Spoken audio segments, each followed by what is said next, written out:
രക്തബന്ധങ്ങളെ മറന്നു പോകുന്ന ഈ കാലഘട്ടത്തിൽ വാർദ്ധക്യത്തിൽ അമ്മമാർ തെരുവിലേക്കും അനാഥാലയത്തിലേക്കും ഉപേക്ഷിക്കപ്പെടുമ്പോൾ ഓരോ അമ്മമാരും നിർബന്ധമായി തൻ്റെ കുട്ടികളെ കേൾപ്പിക്കേണ്ട വരികൾ. കവിത അമ്മ ആരായിരുന്നു? രചന അനിൽകുമാർ കാവനൂർ.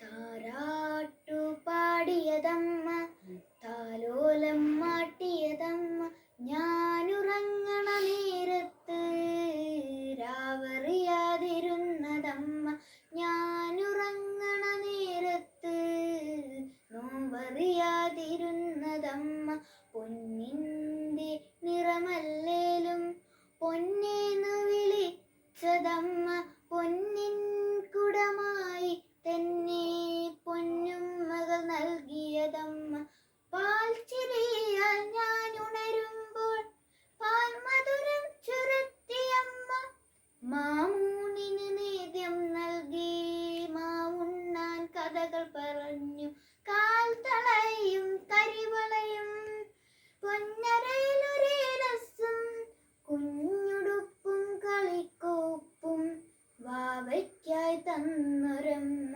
കുഞ്ഞുടുപ്പും കളിക്കോപ്പും വാവയ്ക്കായി തന്നൊരമ്മ, അക്ഷരങ്ങൾ പാടി പറഞ്ഞു അതു ഞാനും കൊഞ്ചി പറഞ്ഞു, അക്ഷരത്തെറ്റുകളെല്ലാം പുഞ്ചിരിയാൽ മാടിയൊതുക്കി, അക്ഷരങ്ങൾ പാടി പറഞ്ഞു അതു ഞാനും കൊഞ്ചി പറഞ്ഞു, അക്ഷരത്തെറ്റുകളെല്ലാം പുഞ്ചിരിയാൽ മാടിയൊതുക്കി, കാലമങ്ങനെ കഥകൾ പറഞ്ഞു, നേരമങ്ങനെ പല വഴിയോടി, ജരാനരകളാൽ അമ്മ വലഞ്ഞു, വേദനയാൽ അമ്മ കരഞ്ഞു, കാലമങ്ങനെ കഥകൾ പറഞ്ഞു, നേരമങ്ങനെ പല വഴിയോടി, ജരാനരകളാൽ അമ്മ വലഞ്ഞു, വേദനയാൽ അമ്മ കരഞ്ഞു, കാണാതെ